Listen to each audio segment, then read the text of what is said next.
Le prochain présentateur est Jean-François Côté du Centre canadien sur la fibre de bois.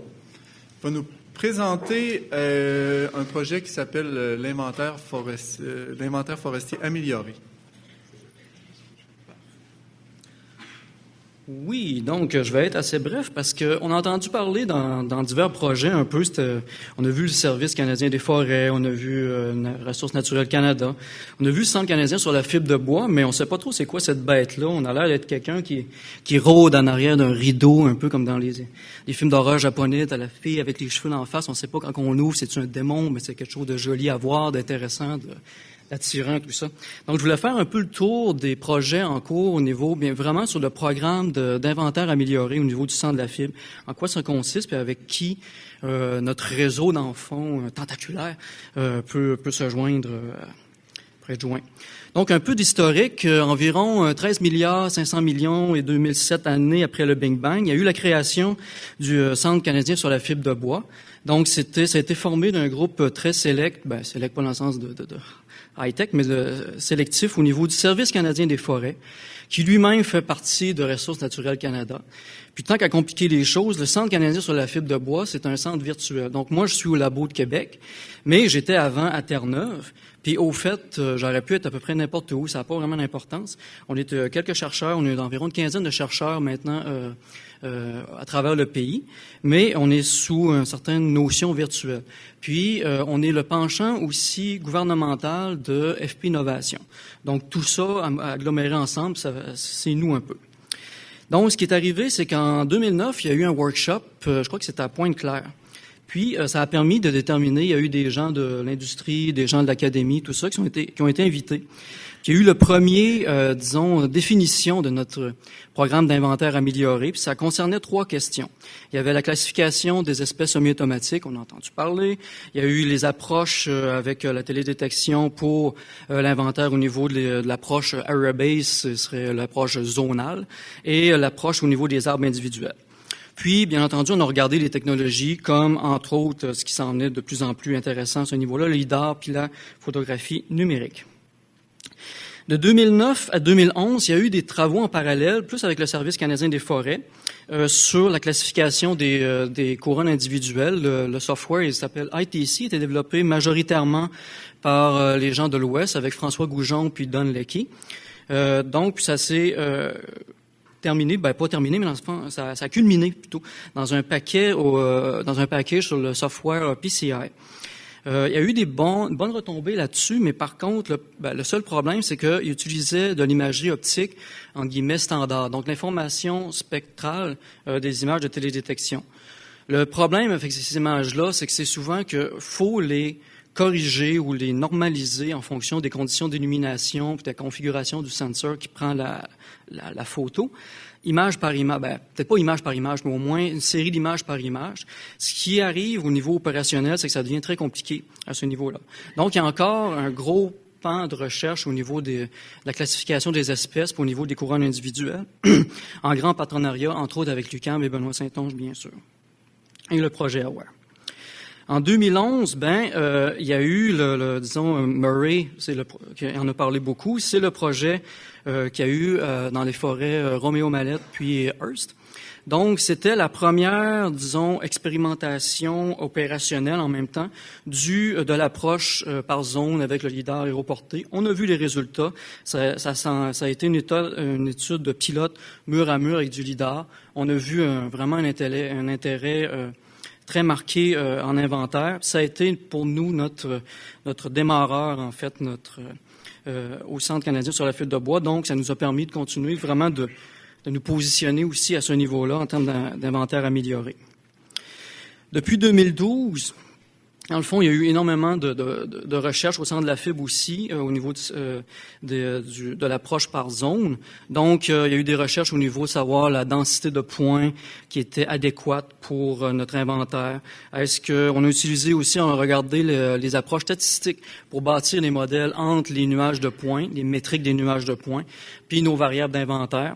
Donc, on a regardé si on utilise une approche paramétrique, régression, je dirais, standard, versus les approches d'imputation, KNN, Random Forest. On s'en vient de plus en plus vers le Random Forest dans notre cas, mais ça, c'est plus par expérience ou bien par cas. Il y a aussi des approches au niveau, Richard en a parlé aussi, des trucs sur les attributs de la fibre de bois. Donc, on a travaillé pas mal là-dessus aussi. Puis tout ce qui est détection, validation, puis estimation de la distribution des diamètres de bois au sein des placettes, qui a eu une grosse... Ensuite, en 2013, bien, il y a eu le guide pratique, des meilleures pratiques, en fait, en termes d'acquisition lidar aéroporté, qui a été, entre autres, par...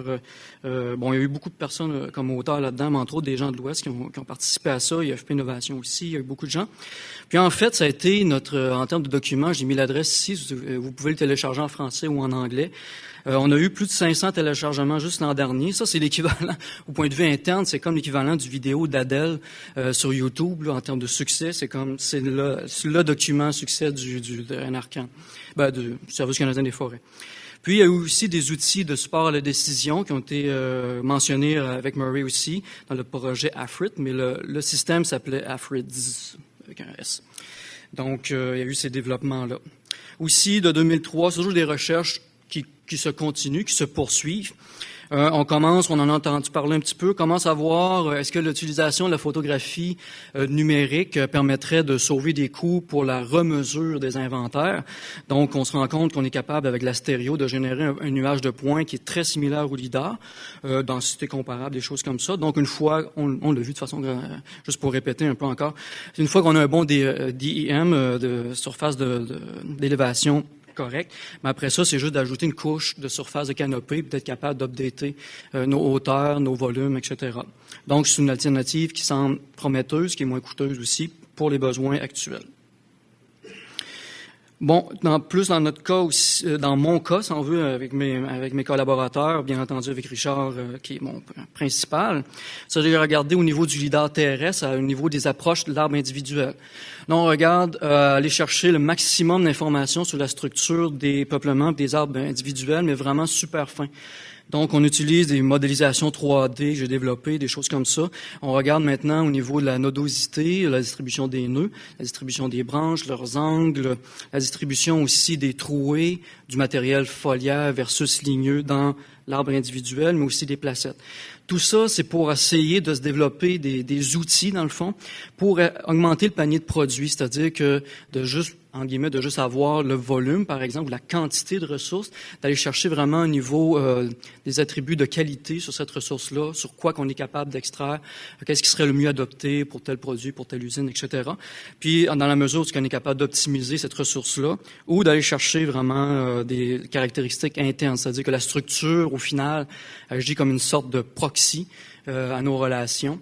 Donc, entre ce qu'on mesure par télédétection et ce qui est à l'interne, c'est la structure qui nous sert de buffer à faire le lien entre ces deux ensembles de données-là. Donc, il y a eu beaucoup de travaux aussi là-dessus depuis un bout. C'est sûr qu'on ne fait pas ça sans partenaires. On voit ici les universités, les provinces, FP Innovation, l'industrie forestière, le secteur privé. J'ose pas en nommer parce que je vais probablement en oublier. Richard en a fait mention pour le projet AWARE. Il y en a bien d'autres aussi au niveau des provinces. Au niveau des universités aussi, même à l'extérieur du pays. Il y a des participations à l'extérieur comme en France, entre autres dans mon cas pour le lidar terrestre. Mais ça s'arrête pas là. Il y en a vraiment beaucoup. Je dirais les retombées ou les uptakes, je ne sais même pas comment le traduire, le traducteur va probablement être meilleur que moi là-dessus.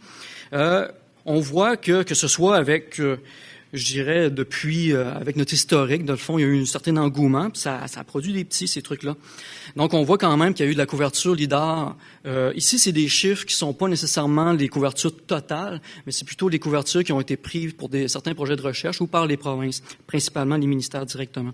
Donc, il y en a eu dans l'Ouest, en Colombie-Britannique, en Alberta, en Ontario, au Québec, puis dans la maritime. Puis on voit qu'il y a eu aussi grossièrement deux rapports d'analyse au niveau économique sur les avantages. En Ontario, on est arrivé avec le célèbre chiffre de 1,60 $ par mètre cube de bénéfices utilisant l'inventaire amélioré avec le lidar.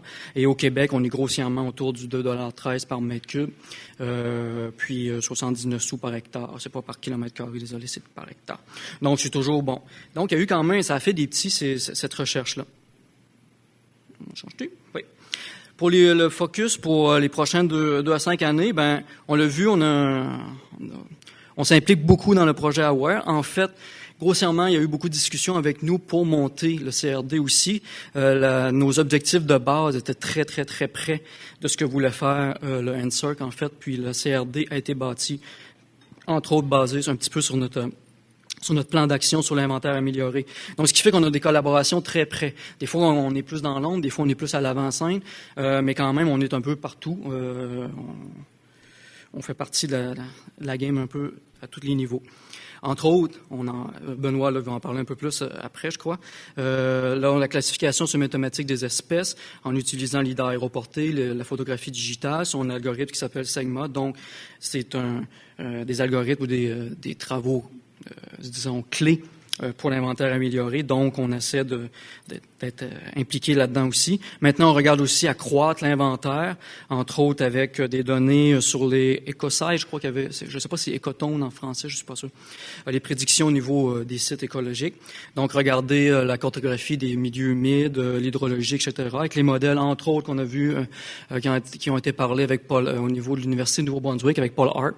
Il y a aussi, je crois, en Alberta, qui sont en train d'utiliser, la province d'Alberta, qui est en train d'utiliser ce type de modèle-là dans leur planification et dans leur opération forestière.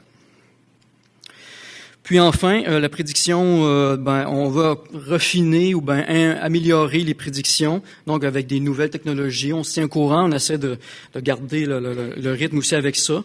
On est en train de regarder au niveau de ce qu'on a appelé le full waveform, le digitized waveform. Data.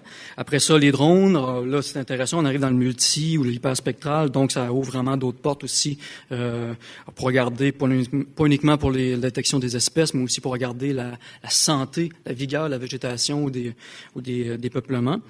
On tente aussi avec le lidar terrestre, Richard en a fait mention au niveau des placettes virtuelles, c'est un peu d'utiliser le lidar terrestre comme outil de créer des placettes où ce qu'on connaît tout pour être capable de upscaler cette information-là avec d'autres données télédétection, de faire des cartographies à plus grandes étendues, mais tout en augmentant le panier de produits, en réduisant relativement un peu les placettes ou du moins en réduisant les mesures faites par placette. Donc, ça peut être vu des deux côtés aussi.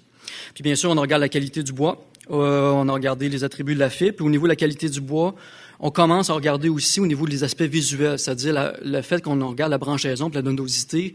Si on est capable de la lier en télédétection, ça veut dire qu'on peut assigner des grades peut-être plus finement lorsqu'on veut essayer vers les récoltes pour les scieries, entre autres. Qui regarde quand même ça d'assez près. Juste au point de vue politique, 1 minute. Je vous ferai pas la lecture du ministre, là, c'est sûr. Mais grossièrement, le framework scientifique du Ressources naturelles Canada depuis le dernier gouvernement avec Justin, c'est que on regarde beaucoup. Il y a moins le mot étrangement foresterie. Mais par contre, il est englobé dans d'autres domaines, entre autres le changement climatique. Il y a les énergies propres, les énergies vertes qui sont là-dedans. Il y a tout le niveau de la durabilité, la sustainabilité environnementale, aussi la compétitivité des secteurs de ressources naturelles. Il y a bien sûr la sécurité puis la sécurité publique.